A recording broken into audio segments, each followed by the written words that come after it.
오늘 우리가 미가서 말씀을 읽었습니다. 미가서 6장 말씀을 읽었는데요. 미가서는 7장밖에 안 되는 그런 짧은 선지서입니다.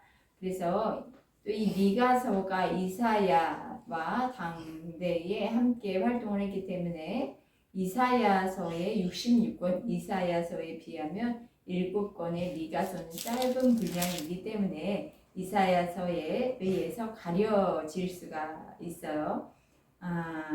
그런데 또 그래도 미가서 하면 생각나는 게 우리는 미가서 5장 2절에서 예수님의 탄생, 그러니까 베들레헴 에브라다야 너는 유다 족속 중에 작을지라도 이스라엘을 다스릴 자가 내게서 내게로 나올 것이라. 그는 근본은 상고의 영원에 있느니라.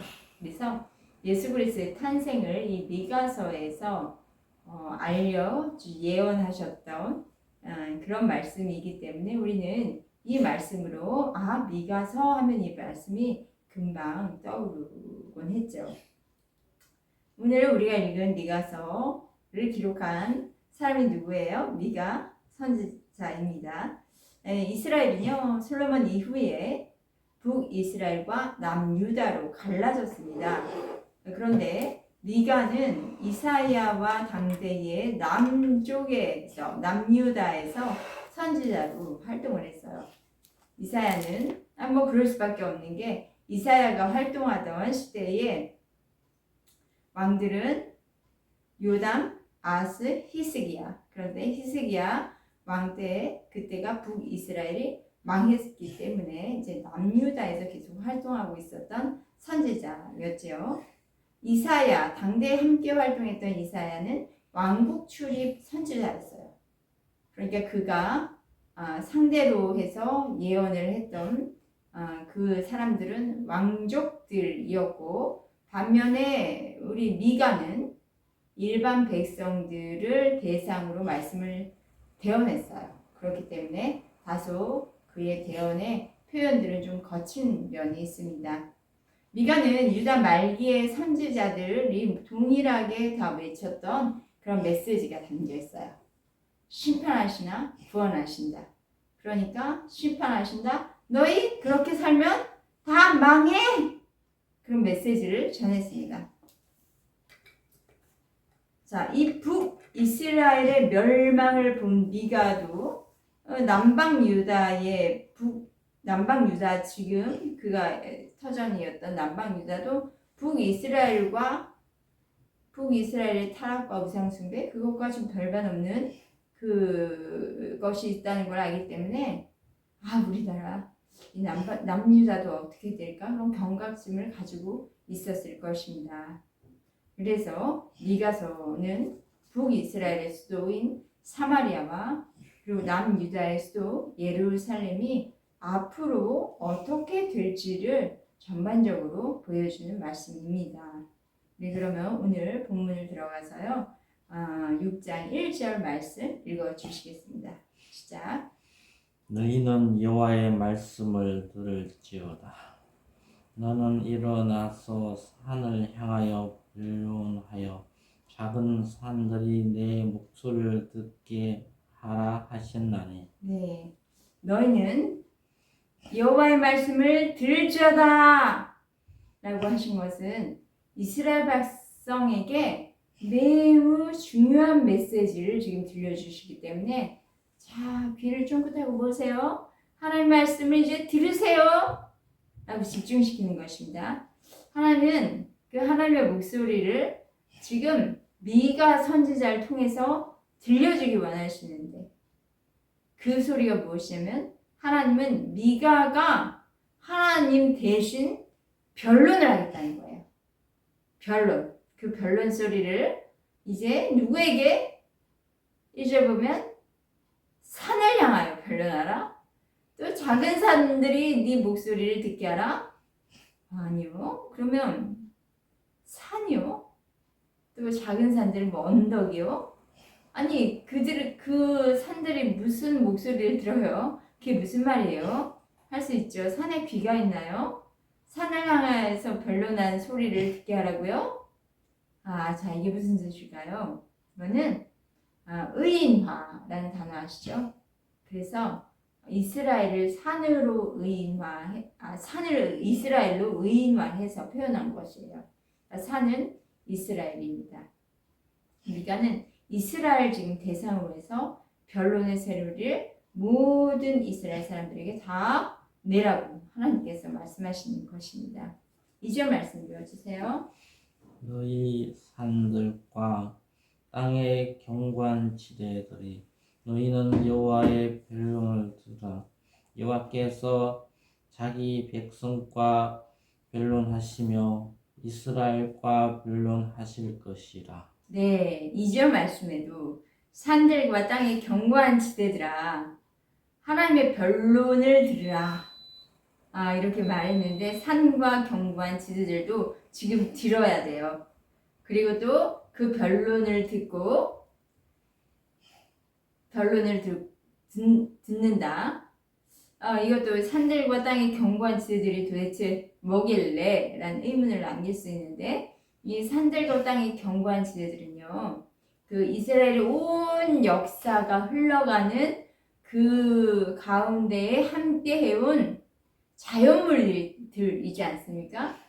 견고한 땅들을 그 역사 속에서 계속 세워져 있었던 땅들인데 그들이 사람처럼 입이 있고 귀가 있다면 미가를 통해서 주시는 여호와의 변론을 듣고 그리고 또 여호와께서 자기 백성과 변론하시며 이스라엘과 변론하실 것 이런 거에 대한 증인이 되어 달라는 거예요. 그러니까 하나님께서 지금까지 이스라엘에게 행한 것들 어떤 거 행했어요? 조금 이따가 보겠지만 이스라엘에게 행하신 많은 기적과 이사와 표적들 이런 것들을 알고 있기 때문에 이제 미가의 변론을 하는 데에 힘을 실어줄 그런 증인들이 되어줄 것이에요. 그들의 산과 땅의 견고한 지대들이. 그래서 하나님이 이스라엘 백성을 대상으로 지금부터 이제 변론을 하시는데요.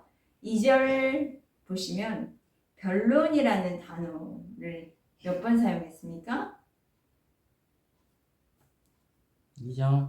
2절. 별로 한 번, 두 번, 세 번. 네, 3번. 한 절에 3번이나 사용한 이 변론.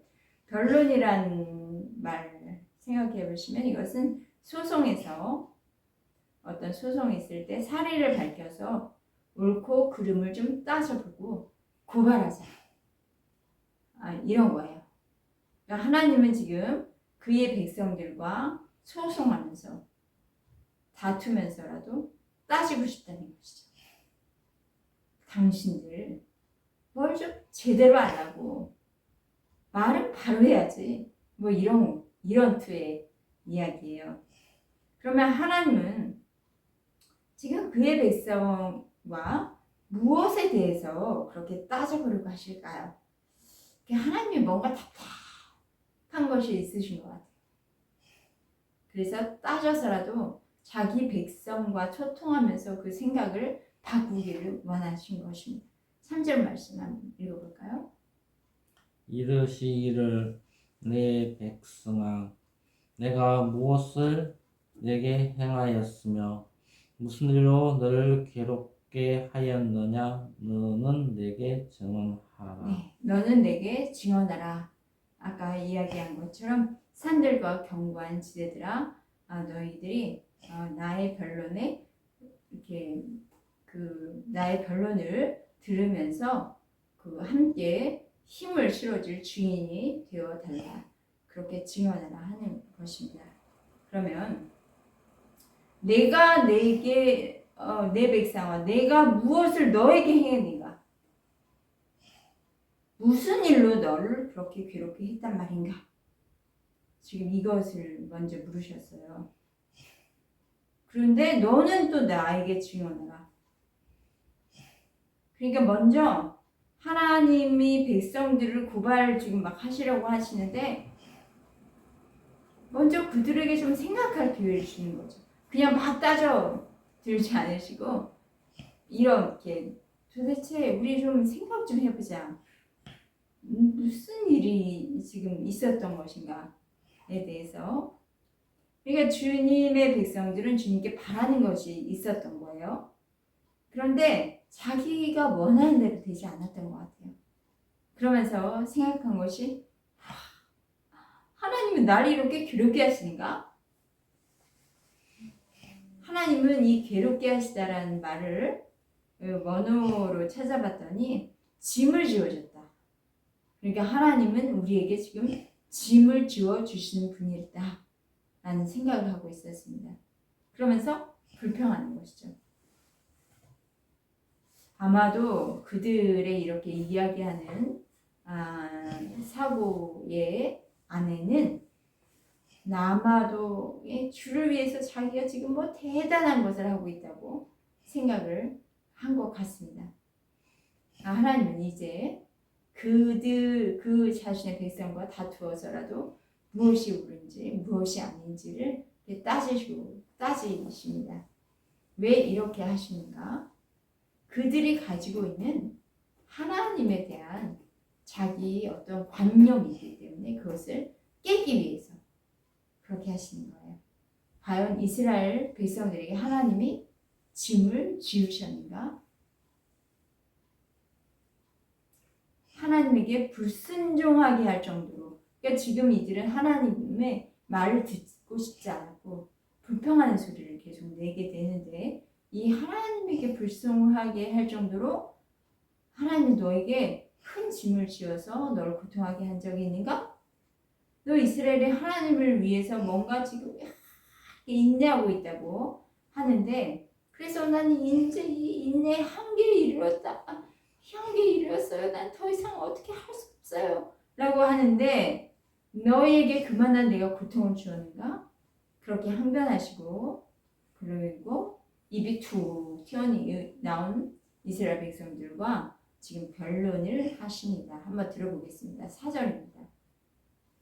내가 너를 애굽 땅에서 인도해내어 종노릇 하는 집에서 속량하였고 모세와 아론과 미리암을 내 앞에 보낸다네. 네, 하나님이 이스라엘에게 짐을 지워 주신 분 아닙니다. 곰곰이 잠잠히 과거를 돌이켜보자. 오히려 그들의 어깨를 누르는 짐, 무거운 짐을 벗겨주신 분이에요. 아무도 그 짐을 벗겨줄 수 없었고 스스로도 벗을 수 없는 그 짐을 벗겨주신 분입니다. 그 역사를 돌아보면 이방의 애굽 땅에서 종살이하면서 살아가는 그 어깨에 무거운 짐을 지고 노동을 하면서 내가 누구인가 또 모르고 살던 그 백성들을 해방시켜 주셨습니다. 그들을 또 약속의 땅, 자유인 되어서 약속의 땅으로 인도하면서 그 가운데 나는 너의 하나님, 너희는 나의 백성이라는 언약을 주시고 그 백성을 그 왕 같은 제사장이요 택하신 족속이라 이렇게 부르시면서 인도하셨죠. 그리고 또 그 출애굽하면서 모세와 모세 형 아론, 또 모세의 누이 미리암, 그들이 출애굽한 이스라엘 백성들의 지도자가 되어서 광야에서 길을 잃거나 방황하지 않도록 인도합니다. 그러면 우리 구주 되시는 예수 그리스도 어떻게 하셨습니까? 우리의 모든 죄의 값을 다 지불하시기 위해서 자신이 십자가에 못 박혀 죽는 대속물이 되어 주시고 우리를 사망의 고통 가운데서 생명의 자유함으로 옮겨 주셨습니다. 아멘. 네, 할렐루야. 우리는 그것을 경험하면서 살고 있는 사람들입니다. 마찬가지로 이스라엘 백성도 그것을 충분히 경험을 했었는데, 그런데 왜 지금 하나님이 나에게 짐을 지어주셔서 우리를 이렇게 고통스럽게 하고 괴롭게 한다고 표현을 할까요? 5절 말씀 다시 한번 읽어볼까요? 시작. 네 백성아, 너는 모압 왕 발락이 꾀한 것과 부올의 아들 발람이 그에게 대답한 것을 기억하며 십담에서부터 길갈까지의 일을 기억하라. 그리하면 길갈까지 그러면 나 여호와가 여호와가 공의롭게 행한 일을 알리라 하실 것이니라. 네. 자, 이스라엘 백성은 하나님이 이렇게 출애굽시켜 주시고 또 지도자, 영적 지도자를 세워주셔서 이끄시는데 그 영적 지도자가 하나님의 말씀을 받아서 전할 때 그 하나님의 말씀을 듣고 그대로 순종하려고 하지 않았습니다. 또 당시 이방 땅에 그 모압 땅, 모압의 그 발락 왕은 발람한테 이런 부탁을 해요. 이스라엘을 저주하는 말을 좀 해달라고. 그랬을 때 그 발람은 아주 유명한 당대의 술사였거든요. 그리고 당시에는 이런 술사들이 예언하면서 선포하는 말 그대로 이루어진다라는 그런 그들만의 어떤 생각이 있었어요. 또 실제로 그 술사들이 전쟁에서 아주 그만큼 중요한 역할을 했습니다. 그래서 이 술사 발람을 통해서 이 하나님의 그 저주의 말이 나오고 이들을 멸망시키려고 했는데 하나님께서 거기에 개입을 하셔서 발람이 하려던 말을 입의 말을 딱 묶으시고 하나님의 백성을 축복하는 말을 하도록 하셨습니다.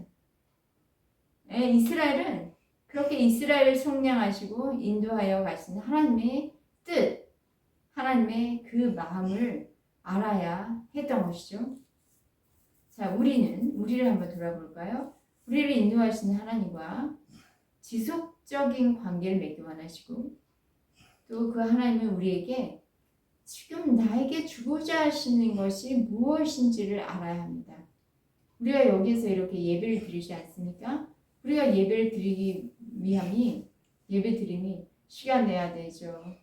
또 주일을 나 진짜 중요한 일 주일 해야 되는데 이 교회로 발걸음을 옮겨서 이 시간을 들여서 구별되어 쉼스럽다 괴롭다 하는 분들도 여기에는 안 계시겠지만 그런 분들이 있기도 하고 또 그럴 때도 있어야 예를 들면 명절에 서둘러서 교회로 와서 예배 드려야 하는 거 이런 것들이 어떻게 보면은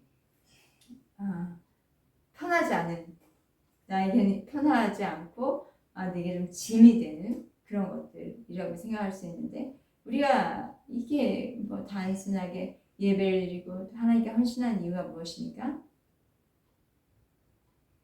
하나님이 억지로 하라서 이거 안 하면 심판받을까 봐 하는 겁니까? 그렇지 않죠. 하나님과의 친밀함에 더 들어가기 위해서 하나님과 관계를 맺고 또 그 하나님은 어떤 분이신지를 더 확정해서 알기를 원하고 또 하나님을 만나면서 하나님을 더 경험하기 원하고 해서 드려준 예배이죠. 무엇보다 하나님이 갖고 있는 그 생명을 더 취하며 하나님의 생명의 관계를 더 유기적으로 깊이 누리기 위해서입니다.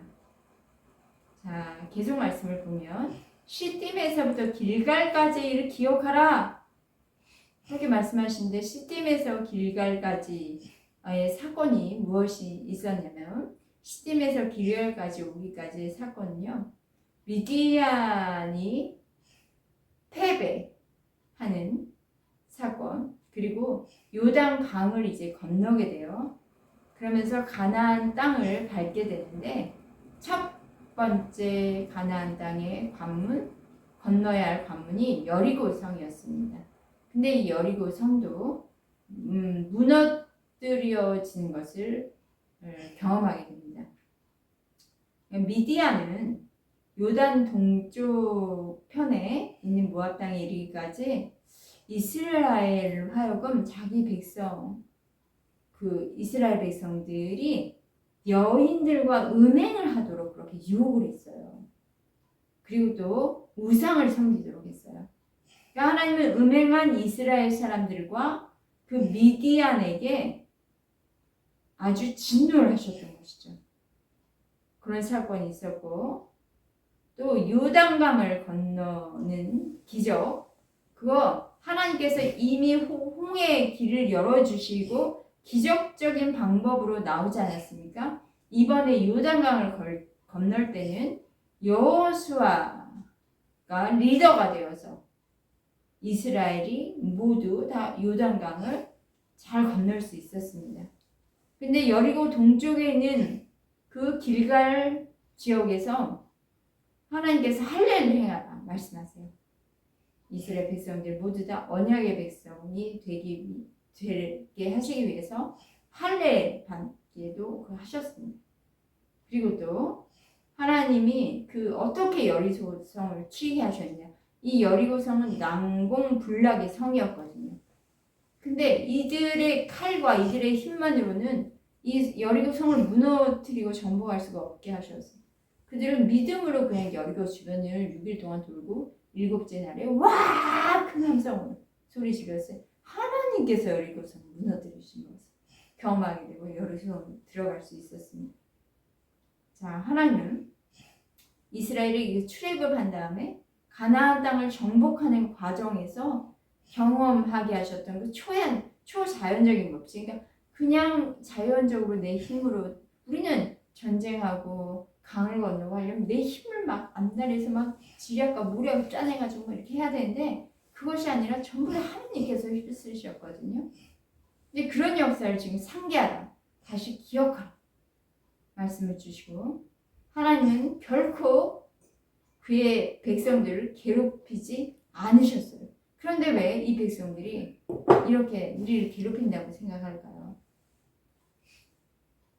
그냥 저도 예전에 그랬지만 그 하나님은 어떻게 나를 이렇게 주님 만나고 나서부터 고생 바가지로 겪게 하시는 것이에요. 하나님을 믿으면 형통하고 축복이 있고, 하나님을 믿으면 막 강성해지고 능력으로 충만할 것을 기대는, 우리가 이렇게 하나님을 믿게 되면서부터 점점점 고생을 하게 되는 거죠. 그냥 고생을 뒤집어 쓰고 사는 것 같이 되는 것이죠. 그렇게 하시는 분이 뭐 저만 있었나 모르겠어요. 저는 그랬습니다. 그래서 십자가를 져라 하시는 말씀이 나중에 기쁘게 들리지 않더라고요.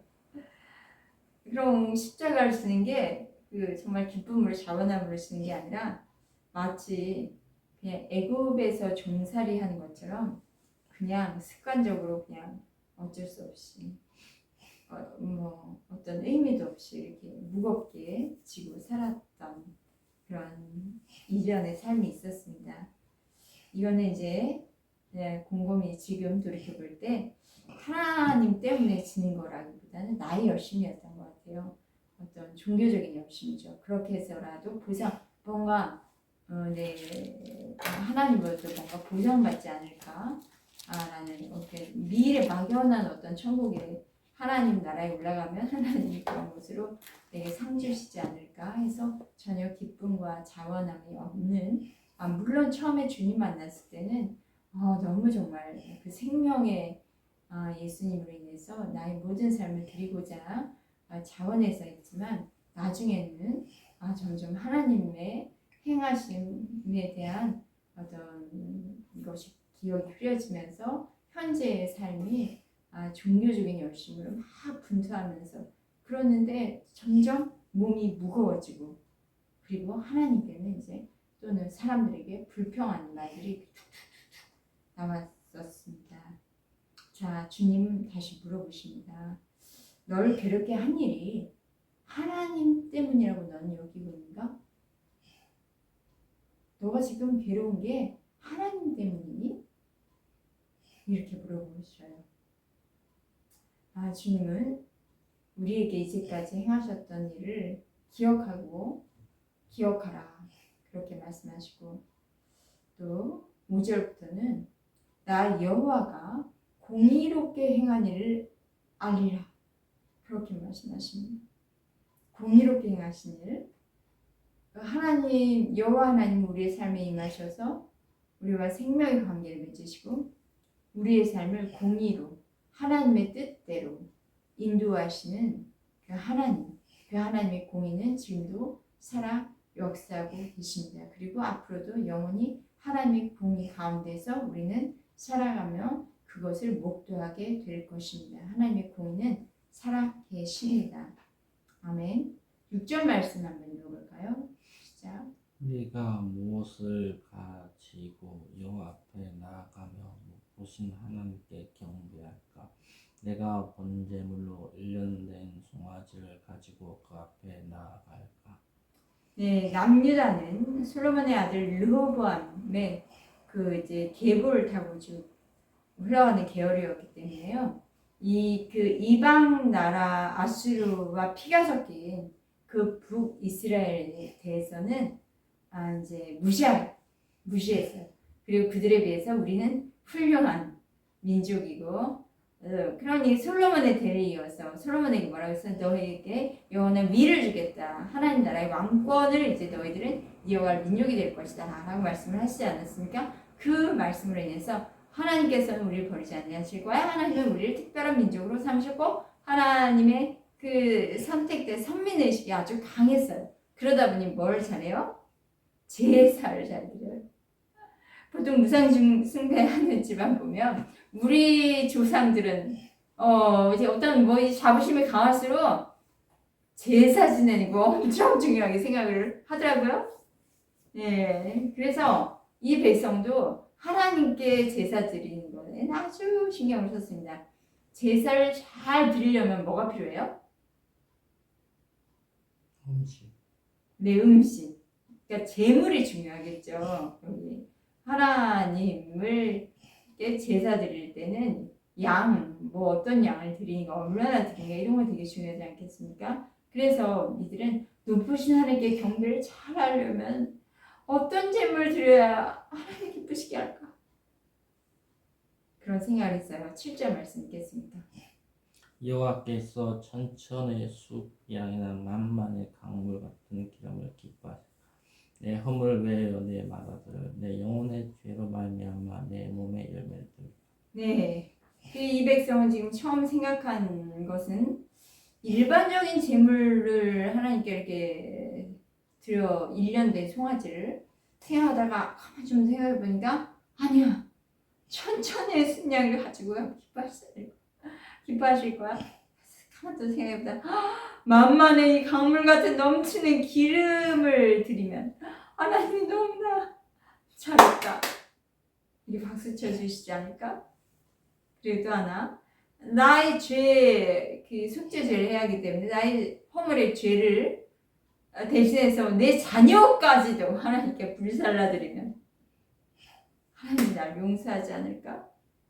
까지 생각했습니다. 당시 가나안의 풍속에는 그 맏아들 제사에 들었기 때문에 이 가나안에 살고 있는 이들도 그런 영향을 받는 거죠. 그래서 우리도 맏아들까지 주님께 드리면 주님은 헌신의 최고봉으로 생각하지 않을까? 그렇게 여겼던 거예요.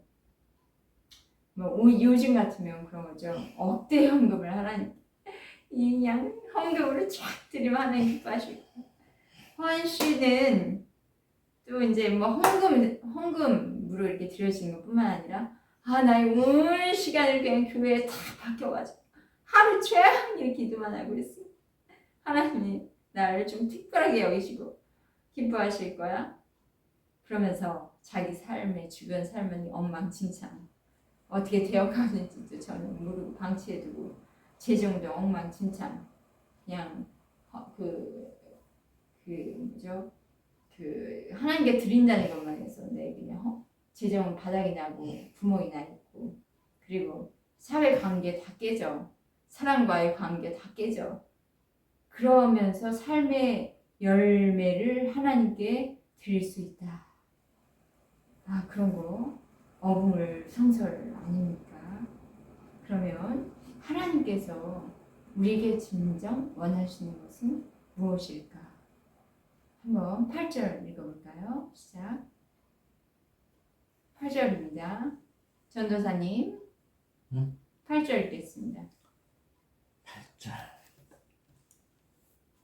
사람아, 주께서 선한 것이 무엇임을 내게 보이셨나니 여호와께서 내게 지키시는 것은 오직 정의를 행하며 인자를 사랑하며 겸손하게 내 하나님과 함께 행하는 것 아니냐. 네, 사람아.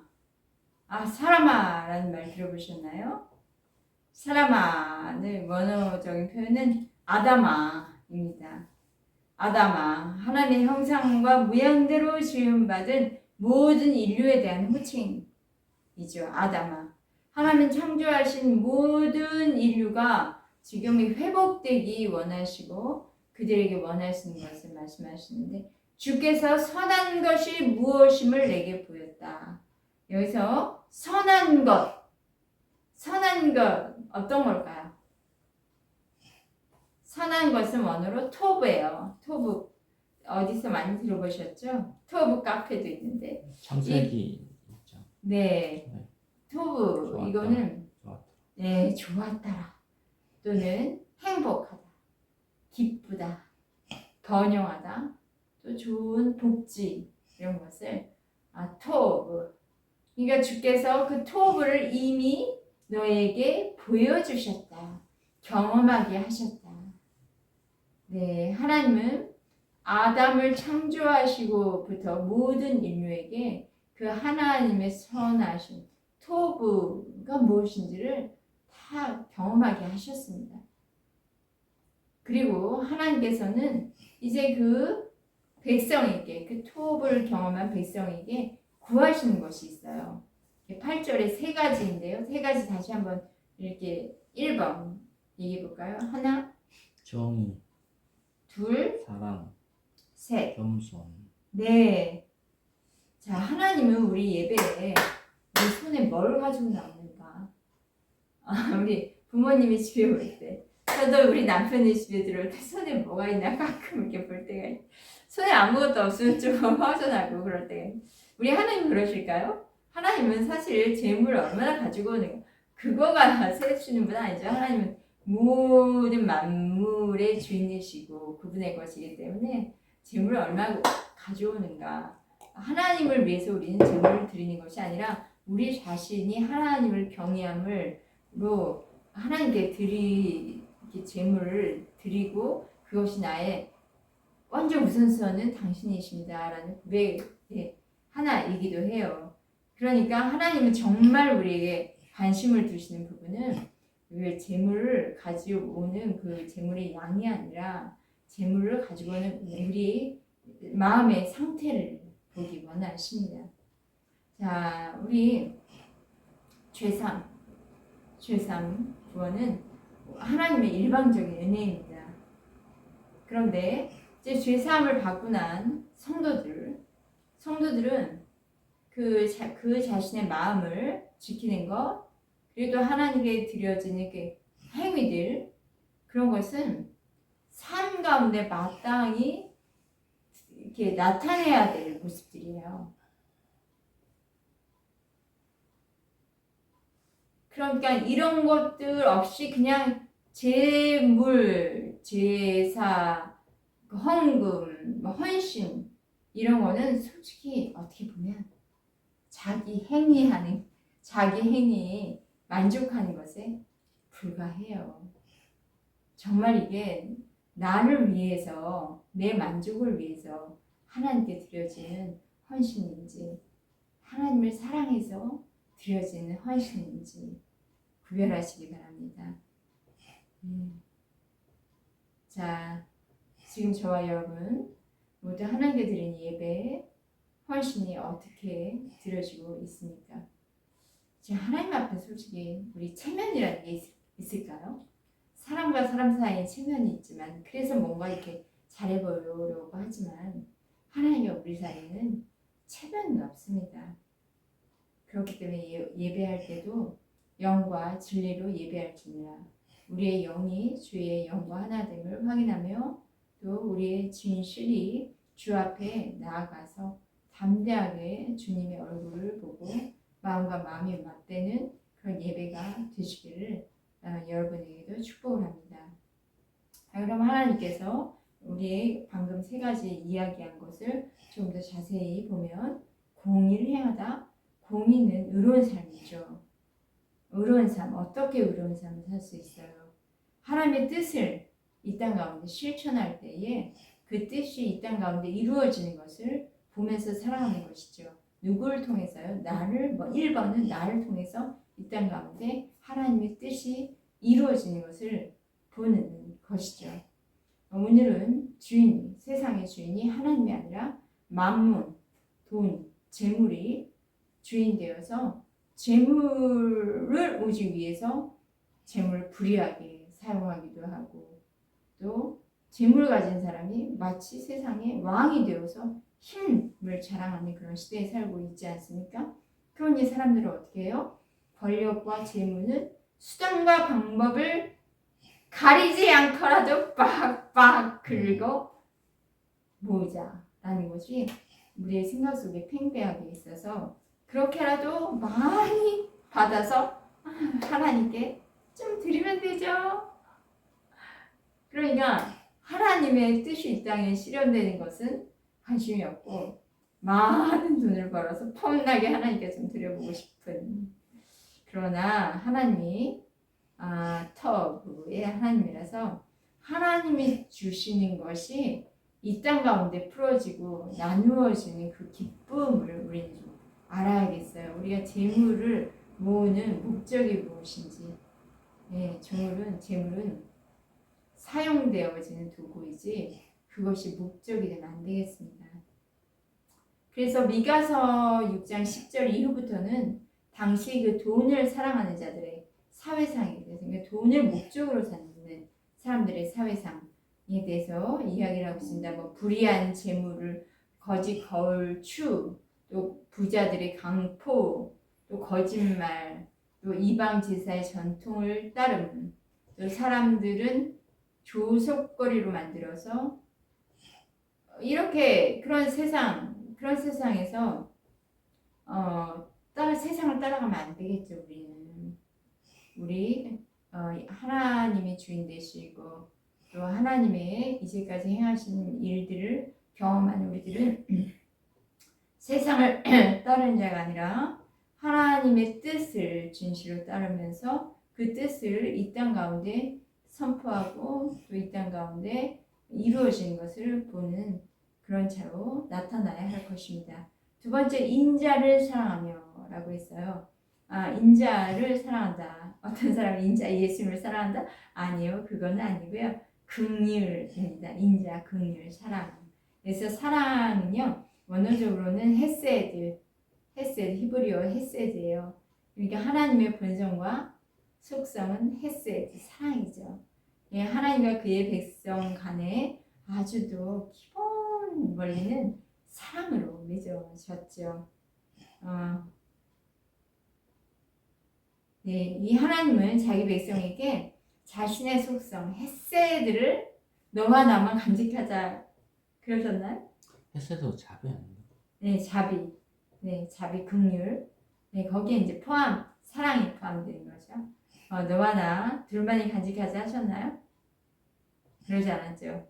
하나님 사랑, 이웃 사랑. 그래서 하나님의 그 받은 사랑, 자비, 긍휼 그것을 다른 사람들, 그 타인에게, 세상에 나 헤세드 받은 사람이 또 다른 사람을 헤세드 할 수 있기를 원하십니다. 그런데 하나님 너무 사랑해요. 이웃에게 관심이 없어요. 하나님 사랑한다고요. 그런데 이웃에게는 매정해요. 그러면 진짜 하나님의 사랑과 관계가 맺혀 있는 사람인가를 확인하셔야 합니다. 하나님의 사랑은 나를 통해서 흘러나가도록 하셨습니다. 그래서 우리 가족, 가까이 있는 가족, 그리고 또 교회, 그리고 온 이웃에게 그 하나님의 사랑이, 하나님의 긍휼이, 하나님의 자비가 나타나야 하는 줄 믿습니다. 세 번째, 겸손히 하나님과 행하라. 겸손히 하나님과 더불어 교제하면서 살아가는 것. 꼭 기분 아니에요 라고 생각할 수 있어요. 그런데 겸손하다. 여기 한번 곰곰이 보세요. 우리 신앙인이라고 하는데 상당수가 교만하다는 거 아십니까? 뭔가 많이 알고 있어가지고 막 높은 곳에서 아래를 비판하고 정죄하고 그런데 또 다른 내가 그러고 있다는 것도 잘 몰라요. 나는 되게 하나님을 너무나 잘 알고 있다고 생각을 해요. 그런데 이것도 아까 말씀하셨지만 종교적 열심이 너무 강해서 하나님께 엄청 헌신하고 있고 잘하고 있는데 아유 저 사람 보니까 나만큼은 하지 않고 있고 그러면 이제 내 목이 점점 좀 딱딱해지고 굳어지고 높아지고 세워지는 거예요. 그러다 보면 왜 이렇게 하세요? 저렇게 하세요? 하는 충고의 말이 들리지가 않아요. 자기 열심히 막 살아있기 때문에 다른 사람이 뭐라고 하는지 하나님의 난을 어떻게 바라보고 계시는지 그런 거 보이지 않고 오직 자기가 아주 커지는 거죠. 그러면 이제 교만이 알게 모르게 들어와서 나를 휘영고 잡습니다. 우리 주님은 이렇게 말씀하셨죠. 남을 나보다 더 낮게 여기라. 네, 또 그럴 정도로 겸손하기 원하십니다. 타인을 높이고 존중하면서 또 자기 열심히 한 사람은 보통 자기가 앞서갑니다. 하나님보다 막 더 앞서가요. 그런데 우리 주님은 겸손하게 하나님과 동행하기 바라십니다. 동행이라는 것이 그 원어적 뜻으로는 걷기라는 뜻이에요. 걷기. 그러니까 우리가 누구와 보조를 맞추어서 걸어가실 때 있죠. 누구는 막 혼자 다니시고 같이 일행이 같이 가야 되는데 혼자 또 혼자 뒤처지기도 하고. 그런데 이게 걷는다, 동행한다는 건 함께 걷는 것입니다. 그러면 주인은 주님이시니까 주님이 멈추면 나도 멈추고 주님이 가시면 빨리 따라붙어서 가야 되죠. 그래서 또 성경에 있는 수고하고 무거운 짐진 자들아 다 내게로 오라 내가 너희를 쉬게 하리라 말씀하시고 나의 마음이 온유하고 겸손하니 나의 멍에를 메고 가자 그렇게 말씀하시죠. 나의 멍에는 무겁다 너는 괴롭다 아니요 나의 멍이 쉽고 가벼우니라. 그러니까 주님과 함께 멍에 소와 소가 이렇게 함께 이렇게 딱 걸쳐서 함께 걸어가는 이 멍에지 않습니까? 우리 주님의 멍에를 메고 주님이 인도하시는 대로 어린 양이 이끄시는 대로 우리가 나아갈 때 주님이 가면 나도 가고 멈추면 나도 멈추는 그런 삶 가운데 평강을 누리시기를 또 안식을 누리시기를 축복합니다. 자, 어떻게 이렇게 주님과 함께 걸어갈 수 있을까요? 아까 하시는 세 가지 말씀 다 아는데요. 그건 성령의 이끄심을 따라 사셔야 합니다. 머리로 나의 삶이 따라갈 것이다. 물론 생각하는 대로 내 삶이 따라가긴 하는데요. 많은 지식으로는 나의 삶을 나타내지 않아요. 성령이 충만함으로 성령이 나에게 힘을 주시고 성령이 지혜를 주셔서 나를 이끄십니다. 그렇다고 제가 성령 충만하라고 해서 기도실에만 앉아있으라는 말이 아니에요. 모든 삶 속에서 성령님을 구하시면 성령님 오세요. 이 시간 성령님 환영합니다. 성령님 말씀해 주세요. 성령님 듣고 싶어요. 성령님 뭐라고 하시죠? 제 의견을 좀 얘기해보고 싶어요. 성령님 이렇게 그러면서 우리의 모든 삶이 내 생각 속에 틀에 갇힌 삶이 아니라 성령이 갖고 계속 그제로 그러면 성령님은 환영하시는 분에게는 언제든 인격적으로 사랑하셔서 성령님도 인격이 있으셔 사랑하셔서 임재하여 주셔서 함께 하심을 믿습니다. 자, 정의, 인자, 겸손 이 세 가지 마음을 가지고 계시면 실행하셔야 돼요. 행해야 하셔야 합니다.